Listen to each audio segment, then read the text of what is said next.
দুনিয়াতে থাকতে হবে মুসাফিরের মতো। সকালে আছেন, সন্ধ্যার গ্যারান্টি নাই, সন্ধ্যায় আছেন, সকালের গ্যারান্টি নাই। দুনিয়াতে মুসাফিরের মতো। দুনিয়ার প্রেম দূর করতে হবে। 2 নাম্বার, মনের মধ্যে হিংসা রাখা যাবে না। কি রাখা যাবে না? যেটা রাখা আমাদের এখন ফরজ। এই হিংসা রাখা এখন মুসলিমদের ফরজ হয়ে গেছে। হিংসা না করলে পেটের ভাতটুকু হজম হয় না। কারো রাইজিং দেখলেই, একটু রাইজিং দেখলেই হিংসা। হিংসা রাখা যাবে না। 3 নাম্বার, আত্ম অহংকার রাখা যাবে না, ইগো রাখা যাবে না, লৌকিকতা রাখা যাবে না, রিয়া প্রদর্শন করা যাবে না, এবং ওই যে গীবত, তুহমত, অপবাদে যে অপসংস্কৃতি আছে এইগুলো থেকে দূরে থাকতে হবে। ইনশাআল্লাহ তাআলা আল্লাহর নূর আপনার কলবে আসবে ইনশাআল্লাহ। তখন ইনশাআল্লাহ তাআলা আপনি খিজির হবেন আলাইহিস সালাম, যে কিনা অনেক দূর পর্যন্ত দেখতে পারে, যা মূসা আলাইহিস সালাম পর্যন্ত পারেন নাই। সুবহানাল্লাহ। আসেন, এই খিদির আলাইহিস সালামকেই আল্লাহ পাক বলেছেন শেষ জামানার সবচেয়ে জ্ঞানী মানুষ। মানে জামানা না, পুরো ইউনিভার্সের সবচেয়ে জ্ঞানী মানুষ। মূসা আলাইহিস সালাম বলেছিলেন আমার চেয়ে জ্ঞানী কেউ নেই, আল্লাহ পাক বলেছেন খিদির আছে। শেষ জামানার সূরা আল কাহফ এর মধ্যে তার কথা আছে। এটা আপনাকে ডাইরেকশন দিচ্ছে যে শেষ জামানায় যদি আপনি হকপন্থী হতে চান, আলোর সন্ধান পেতে চান, খিদির আলাইহিস সালামের মতো দূরদর্শিতা সম্পন্ন হতে হবে। আল্লাহ পাক তৌফিক দান করুন। হাদিসের বইগুলো পড়েন, ওস্তাদের কাছে গিয়ে শেখেন। এরপরে সোহবত আপনাকে আত্মশুদ্ধি দিবে। আত্মশুদ্ধির কিছু পথ ও পদ্ধতি বলে দিলাম। এখানে আমি একটা হাদিস বলবো, এই হাদিসটা খুব ভালো করে শোনেন। আল্লাহ রাব্বুল আলামিন বলেছেন হাদিসে কুদসি যে আল্লাহ পাক যেগুলো ফরজ করেছেন, ওয়াজিব করেছেন, এগুলো যখন একজন বান্দা নিয়মিত করতে থাকে এবং এর সাথেও নফল কাজ করতে থাকে, আল্লাহ পাক সেই বান্দাকে ভালোবেসে ফেলেন। আল্লাহ পাক যখন কোনো বান্দাকে ভালোবাসেন তাকে ডেকে নিয়ে আসেন, তাকে ডেকে নিয়ে বলেন, সরি, এই যে আপনি ওঠাউঠি করছেন, আমার কনসেন্ট্রেশন নষ্ট হচ্ছে। যখন আল্লাহ পাক কাউকে ভালোবাসেন তখন জিবরাইল আলাইহিস সালামকে ডেকে নিয়ে আসেন। ডেকে নিয়ে এসে বলেন যে পৃথিবীতে অমুকের পুত্র অমুক, তাকে আমি ভালোবাসি, হে জিবরাইল তুমিও তাকে ভালোবাসো। এরপর জিবরাইল আলাইহিস সালাম তাকে ভালোবাসতে থাকেন এবং অন্যান্য মালায়েকাদেরকে ডেকে জিবরাইল আলাইহিস সালাম বলেন আল্লাহ অমুককে ভালোবাসেন, আমিও তাকে ভালোবাসি, তোমরা সবাই তাকে ভালোবাসো। এরপর সমস্ত ফেরেশতারা তাকে ভালোবাসতে শুরু করেন। এরপর ফেরেশতা মণ্ডলী পৃথিবীতে আসেন, এসে দুনিয়াবাসীকে উদ্দেশ্য করে বলেন যে অমুকের পুত্র অমুককে আল্লাহ ভালোবাসেন, জিবরাইল ভালোবাসে, আমরা ভালোবাসি, তোমরা সবাই তাকে ভালোবাসো। এরপর দুনিয়ার মানুষদের কাছে তার মর্যাদা বাড়িয়ে দেওয়া হয়, তার দিকে মানুষের মনকে ঘুরিয়ে দেওয়া হয় এবং তার প্রতি মানুষের ভালোবাসা সৃষ্টি করে দেওয়া হয়। আল্লাহ পাকের নূর যখন আপনার ভিতরে আসবে, ইনশাআল্লাহ দেখবেন আল্লাহ রাব্বুল আলামিন আপনার হাতে তার দ্বীনের পতাকা দিবেন ইনশাআল্লাহ আযজা ওয়া জাল। তাজকিয়ার প্রয়োজন, তাজকিয়া না আসলে নূর আসবে না। লাভ নাই ভাই, প্রচুর ইবাদত বন্দেগী করে মনের মধ্যে অহংকার রেখে কোনো লাভ নাই। অনেক কিছু করছেন, নিজেকে মনে করছেন আপনি সুপিরিয়র, অন্যরা সব ককরোচ, আপনি জান্নাতের ডিলার, লাভ নাই। ইবলিসের আকীদা এটা ইবলিসের আকীদা। খলাকতানি মিন নার ওয়া খলাকতাহু মিন তিন। এখন যারা ইসলামের বিপক্ষে আছে তাদের মধ্যে থেকে আল্লাহ পাক খালিদ এবং ওমর রাদিয়াল্লাহু আনহুর মতো সাহাবী বের করতে পারেন। আল্লাহ পাকের সুন্নাহ বোঝা খুব দুষ্কর। যাকে আপনি তুচ্ছ করছেন আল্লাহ পাক তাকে হেদায়েত দিয়ে আপনার চেয়ে বড় জায়গায় নিয়ে যেতে পারেন। যাকে আপনি বড় কাফের মনে করছেন আল্লাহ পাক কাল তাকে হেদায়েত দিয়ে ইসলামের খেদমত করাতে পারেন। আবার আল্লাহ পাক আপনাকে, যিনি 5 ওয়াক্ত নামাজ পড়ছেন, রোজা রাখছেন, আপনাকে পথভ্রষ্ট করে দিয়ে জাহান্নামে নিতে পারেন। অতএব আত্ম অহংকারের কোনো সুযোগ নাই। তাজকিয়া দরকার। কদ আফলাহা মান যাক্কাহা ওয়া কদ খাবা মান দাসাহা। কদ আফলাহা মান তাযাক্কা ওয়া যাকারা ইসমা রাব্বিহি ফাসাল্লা বাল তু'থিরুনা আল হায়াতা আদ-দুনিয়া ওয়াল আখিরাতু খায়রু ওয়া আবকা। তাজকিয়ার পরে কি করবেন? চেষ্টা করেন হালাল রিজিক অন্বেষণ করা। আল্লাহর ওয়াস্তে সুদ খায়েন না, আল্লাহর ওয়াস্তে ঘুষে যায় না, আল্লাহর ওয়াস্তে আল্লাহর দোহাই দিয়ে বলছি দুর্নীতি করেন না, আল্লাহর ওয়াস্তে মানুষের সম্পদ আত্মসাৎ করেন না। আল্লাহকে ভয় করেন, আল্লাহর ওয়াস্তে করেন। আল্লাহর ওয়াস্তে ছেড়ে দেন। হাত জোর করে রিকোয়েস্ট করছি, সুদ খায়েন না। নিজের মায়ের সাথে জেনার মতো অপরাধ, নিজের মায়ের সাথে জেনার মতো অপরাধ। এটা আমার কথা নয়, এটা মুহাম্মদ সাল্লাল্লাহু আলাইহি ওয়াসাল্লামের কথা। যাকে কবরে আপনাকে দেখানো হবে, যিনি আপনার জন্য সুপারিশ করবেন কাল কিয়ামতের মাঠে, যিনি আপনার জন্য হাউজে কাউসারের পানি নিয়ে দাঁড়িয়ে থাকবেন, আপনার উসওয়াতুল হাসানা, সেই মুহাম্মদ সাল্লাল্লাহু আলাইহি ওয়াসাল্লামের কথা। সুদ খেও না। এর সর্বনিম্ন পাপ নিজের মাকে বিয়ে করা, নিজের মায়ের সাথে জেনা করা। কেউ যদি এই সমাজে নিজের মায়ের সাথে জেনা করে থাকে, কালকে সকালে রাস্তায় বের হয়, আপনি চাইবেন তাকে রজম করে মেরে ফেলতে, চাইবেন না? এই কাজ দিব্যি আমরা করছি। সর্বোচ্চ পাপ সুদের, আল্লাহ এবং তার রাসূলের সাথে যুদ্ধ করা। অনেক দিন আয়াতটা বলেছি, আবারও বলছি, শোনেন কি, কারণ কিছু মানুষের কানে ঢুকতেই চায় না কথা। আল্লাহ পাক বলেছেন, ইয়া আইয়ুহাল্লাযীনা আমানু, হে মুমিনগণ, ইত্তাকুল্লাহ, আল্লাহকে ভয় করো। ওয়া যারু মা বাকিয়া মিনার রিবা, সুদের অবশিষ্ট অংশগুলো ছেড়ে দাও। ইন কুনতুম মুমিনিন, যদি প্রকৃতপক্ষে মুমিন হয়ে থাকে। ওয়া ইল্লাম তাফআলু, যদি তোমরা এই কাজ না করো। শুনেন আল্লাহর কথা, আল্লাহ বলছেন যদি তোমরা এই কাজ না করো, ফাযানু বিহারবিম মিনাল্লাহি ওয়া রাসূলিহি, তাহলে আল্লাহ এবং তার রাসূলের সাথে যুদ্ধের ঘোষণা শুনে না। The path is yours, choose your path, রাস্তা আপনার, আপনি চুজ করেন কোন পথে আপনি যাবেন। কেউ বাধ্য করবে না আপনাকে। লা ইকরাহা ফিদ্দিন, দিনে কোনো বাড়াবাড়ি নাই। তরোয়াল দিয়ে কেউ বলবে না যে সুদ খেও না, তরোয়ালের জন্য কেউ বলবে না যে ইসলাম কবুল করো। ইসলাম এগুলো হারাম, ইসলাম এভাবে ছড়ায় নাই, এগুলোর সাথে ইসলামের কোনো সম্পর্ক নাই। ইসলামের নামে যারা সন্ত্রাসবাদ ছড়িয়েছে এবং জঙ্গিবাদ ছড়িয়েছে, এগুলোর সাথে ইসলামের কোনো সম্পর্ক নাই। ইসলাম বাধ্য করবে না আপনাকে, কিন্তু আপনি রাস্তা, ওয়াহাদাইনাহুন নাজদাইন, দুইটা পথ আমি দেখিয়ে দিয়েছি, আপনি একটা চুজ করেন। ইম্মা শাকিরা ওয়া ইম্মা কাফুরা, ইচ্ছা হলে আপনি কুফরি করেন, ইচ্ছা হলে কৃতজ্ঞ হন। আল্লাহ বলেছেন সুদ খেও না।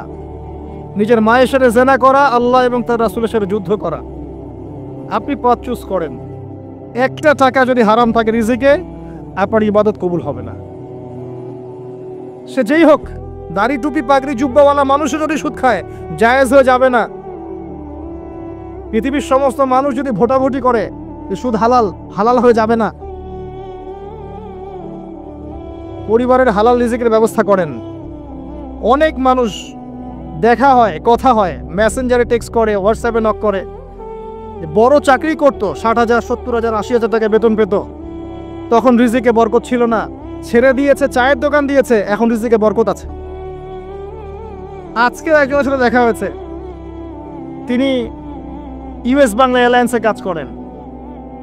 আমাকে বলছেন, ভাই, মুরব্বী মানুষ, আমার পরিবারের সদস্য সংখ্যা বেশি ছিল, হারাম জবে ছিলাম, সুদ খেতাম, সুদি এনজিওতে কাজ করেছি, আপনার লেকচার শুনেছি, আলহামদুলিল্লাহ, আল্লাহ পাক শুনিয়েছেন তাকে, এখানে আমার কোনো ক্রেডিট নাই, তিনি ছেড়ে দিয়েছেন, এখন এখানে কাজ করেন। আমি বললাম, পরিবারে কি কোনো সমস্যা হয়, রিজিকে বরকত আছে না? তিনি বলছেন, এখন বারাকার শেষ নাই। বলছে কেউ অসুস্থ হয় না পরিবার আমার এখন, আগে ডেইলি অসুস্থ হতো।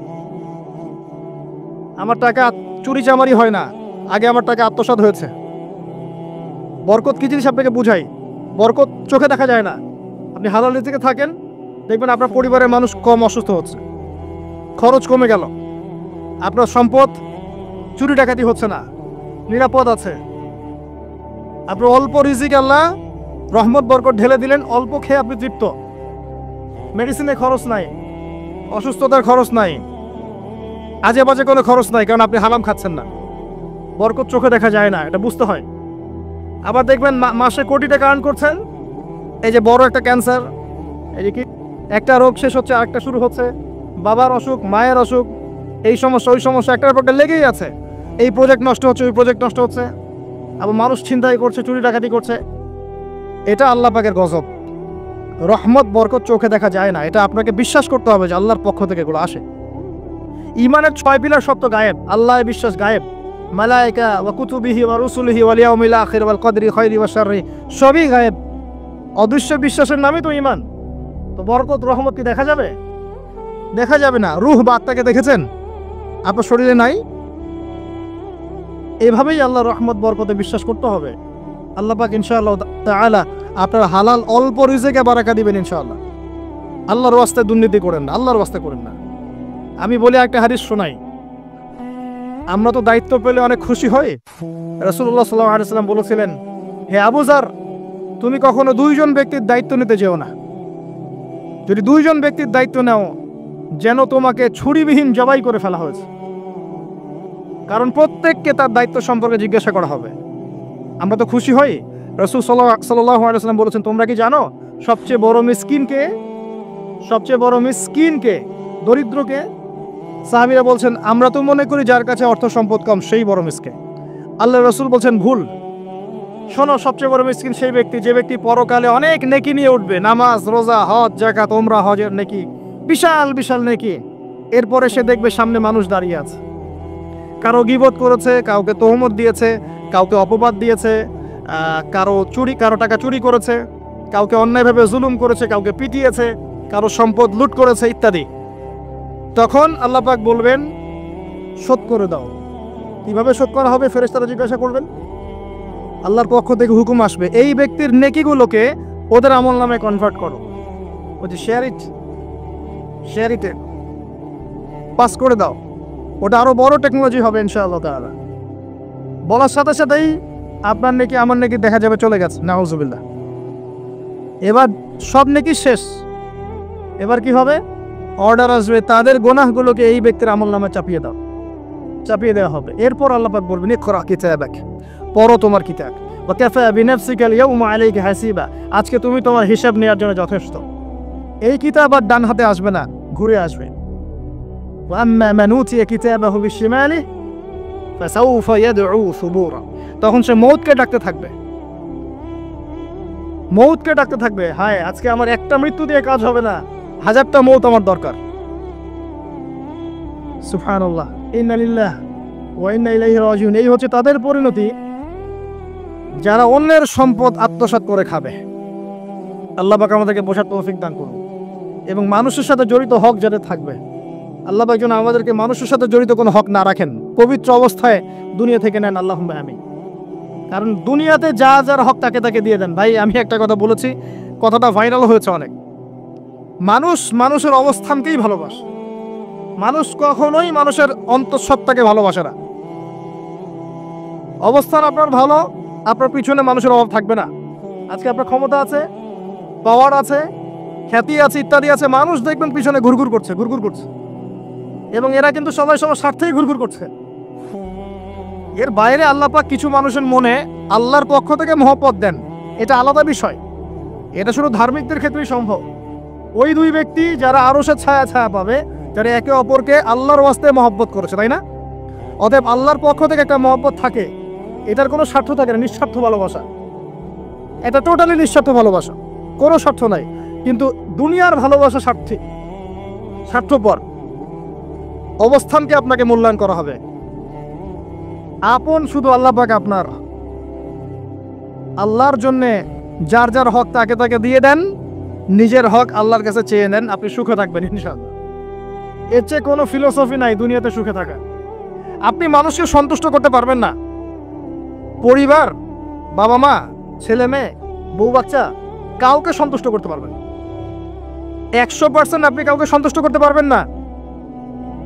সারা জীবন করে যাবেন, আপনার বিরুদ্ধে অভিযোগ থেকেই যাবে। শুধু আল্লাহ রাব্বুল আলামিন অপেক্ষা করে বসে আছেন। এই বসে আছেন কথাটাকে আবার ভাইরাল করে বিতর্কিত করেন না। এই বসে আছেন বুঝিয়েছে আল্লাহ পাক অপেক্ষা করছেন। মুশকিল মিডিয়ার সামনে কথা বলা, বলবে একটা, তালগোল পাকিয়ে বানাবে আরেকটা। এই কারণে আমি মিডিয়া এখন পছন্দ করি না। প্রয়োজনে আমি মাঠে ময়দানে এই জুমার খুতবা দিব, আমার কোনো দরকার নাই মিডিয়ার, কোনো প্রয়োজন নেই আমার। কিছু অফিসিয়াল রাখা হয়েছে এই কারণে, যাতে এই কথাগুলো এর মধ্যে ভালোটুকু মানুষের কাছে পৌঁছে যায়, খারাপটুকু আমরা মুছে ফেলে দিই। আমার খারাপের দরকার নাই। আর এইগুলো করে মানুষের ক্ষতি করেছি আমরা অনেক। দিন দিন আলেম ওলামাদের সংখ্যা এই বাংলার মাটি থেকে কমে গেছে। যে কথাটা বলছিলাম, হক দিয়ে দেন, আপনি আপনার হক আল্লাহর কাছে চেয়ে নেন। মানুষকে আপনি সুখী করতে পারবেন না। আল্লাহ পাক অপেক্ষা করছেন আপনার জন্য। আপনি কখন তওবা করে তার দিকে ফিরে আসবেন, দিন আল্লাহ পাক আপনাকে মাফ করে দিবেন ইনশাআল্লাহ। আল্লাহ পাক বলেছেন, শোনেন, ইল্লা মান তাবা, যে অনেক গুনাহ করেছে, শিরক করেছে, জিনা করেছে, মদ খেয়েছে, বেদাত করেছে, হারাম খেয়েছে, আল্লাহ পাকের অবাধ্য হয়েছে, নামাজ পড়ে নাই, যাকাত দেয় না, ইত্যাদি ইত্যাদি অনেক অন্যায় করেছে, একদিন তওবা করে ফিরে এসেছে। আল্লাহ পাক বলছেন ইল্লা মান তাবা, যে ব্যক্তি তওবা করে ফিরে আসলো, ওয়া আমানা, এবং ঈমান নিয়ে আসলো, ওয়া আমিলা আমালান সালিহান, এবং এখন থেকে সতামল করা শুরু করলো, হোক সে নারী বা পুরুষ, যে কেউ, যে কোনো বয়সের, যে কোনো বর্ণের, যে কোনো ভাষা, যে কোনো দেশের, এগুলো কিচ্ছু যায় আসে না আল্লাহ পাকের। ইন্নাল্লাহা লা ইয়ানজুরু ইলা আজসামিকুম ওয়ালা ইলা সুওয়ারিকুম ওয়ালাকিন ইয়ানজুরু ইলা কুলুবিকুম ওয়া আমালিকুম। আল্লাহ পাক শুধু কলব দেখেন, আমল দেখেন, রক্ত মাংস বর্ণ এগুলো দেখেন না। আল্লাহ পাক ফিরে এসেছে, আমল, ঈমান এনেছে, আমল সালেহ করেছে। আল্লাহ পাক বলছে উলাইকা, এরাই তারা, ইউবাদদিলুল্লাহু সাইয়্যাতিহিম হাসানাত, এরাই সেই ব্যক্তি যাদের সমস্ত গুনাহকে আমি আল্লাহ নেকি দিয়ে পরিবর্তন করে দেব। আল্লাহ অপেক্ষা করছেন আপনার জন্য। আপনার কাছে আসার গল্পটা হোক আল্লাহর কাছে আসার গল্প, এই জেনার কাছে আসার গল্প দিয়ে কোনো লাভ নাই। আল্লাহ পাক যেটা বলেছেন লা তাকরাবুজ জিনা, জিনার কাছেও যেও না, আপনি দেখবেন এখন বলা হচ্ছে জেনাটাই হচ্ছে কাছে আসার গল্প। আমি বলি শোনেন, নিমের ডাল দিয়ে দাঁত মাজেন, নিম গাছের ডাল আছে না, নিমের ডাল দিয়ে দাঁত মাজেন, এই পেস্ট ছেড়ে দেন, বয়কট করে ফেলেন, দেখবেন কয়দিন পর ক্ষমা চাবে যে ভুল হয়ে গেছে, আমরা এগুলা অ্যাড বানাবো না। আমরা যে নরম সরম মানুষ, কোনো ইনিশিয়েটিভ নিতে পারি না, এই জন্য চড়া হয়ে বসে থাকে। প্রতিটা সেক্টরেই দুর্নীতি চলছে। এই যে কাছে আসার গল্পের নাম দিয়ে মানুষকে জেনা করাচ্ছে। যুবক যুবতী স্কুল লাইফ থেকে মাহরাম, গায়রে মাহরাম, এই গায়রে মাহরামের সাথে স্কুল লাইফ থেকে শুরু হয়। স্কুল লাইফে পড়ছে ক্লাস 8, 9, 10, ক্লাস 8, 9, 10 এর মেয়েরা, ছেলেরা এখন অ্যাডাল্ট। এরা এরা এমন কিছু করে যা আপনার কল্পনাও নাই। এই বয়সেও তো সব পাপ করা শেষ। এগুলো সাক্ষী আপনারাই, আমার উপর আমাকে ভালো মন্দ বলেন না, এগুলো সাক্ষী আপনার নিজেরাই। নিজেদের ঘরগুলো দেখেন। আর সবচেয়ে বড় কথা হচ্ছে ঘরের মানুষ কিন্তু কথা শোনে না। দেখবেন আপনি সারা দুনিয়ায় দিন কায়েম করে ফেলছেন, দিনটা, আর আপনার ঘরটা হচ্ছে নূহ আলাইহিস সালামের মতো। দেখবেন বউ কথা শোনে না, স্বামী, ছেলে কথা শোনে না। এটাই বাস্তবতা। কিন্তু নূহ আলাইহিস সালামের ঘটনা মনে নাই? 950 বছর দাওয়াত দিয়েছেন, শেষে গিয়ে বলেছেন রব্বি আন্নী মাগলুবুন ফান্তাসির, আল্লাহ আমি পরাজিত হয়ে গেছি, আমাকে সাহায্য করো, আমি পারছি না। আল্লাহ পাক আযাব নাজিল করে দিলেন, তিনি পার হয়ে গেলেন না। ছেলে পার হয় না, ছেলে বলে আমি পাহাড়ে উঠে যাব, পাহাড় আমাকে সেভ করবে। নূহ আলাইহিস সালাম বলছেন আজকে কেউ সেভ করতে পারবে না আল্লাহর আযাব থেকে। একটু পরে একটা ঢেউ এসে বাপ বেটার মাঝখানে পার্থক্য করে দিল, ছেলে ডুবে মরে গেল, তার স্ত্রী পর্যন্ত ঈমান নিয়ে আসলো না। আল্লাহর কাছে হাত তুলে দোয়া করছেন, আল্লাহ আমার ছেলে, আমার আহাল, আমার পরিবার। আল্লাহ ধমক দিয়ে বলছেন যে লাইসা মিন আহলিক, সে তোমার পরিবারের কেউ না। দেখবেন আপনি মাশাআল্লাহ দিনদার, আপনার ভিতরে ইসলাম এস্টাবলিশ করা ডিফিকাল্ট। কারণ মানুষ এখন খুব ব্যক্তি সচেতন, নিজের মনে যা চাবে সেটাই করবে। আর আনুগত্যকে তারা দাসত্ব মনে করে। কথা বুঝেন? আনুগত্য করাকে দাসত্ব মনে করে। আমি দাসত্ব করবো কেন?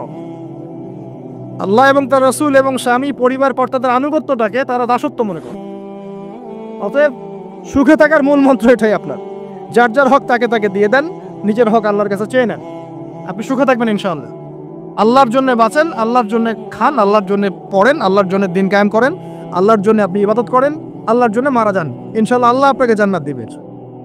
আল্লাহ রাব্বুল আলামিন আমাদের সবাইকে পবিত্র কোরআন এবং সুন্নাহ অনুযায়ী জীবনযাপন করার তৌফিক এনায়েত করুন। আমিন।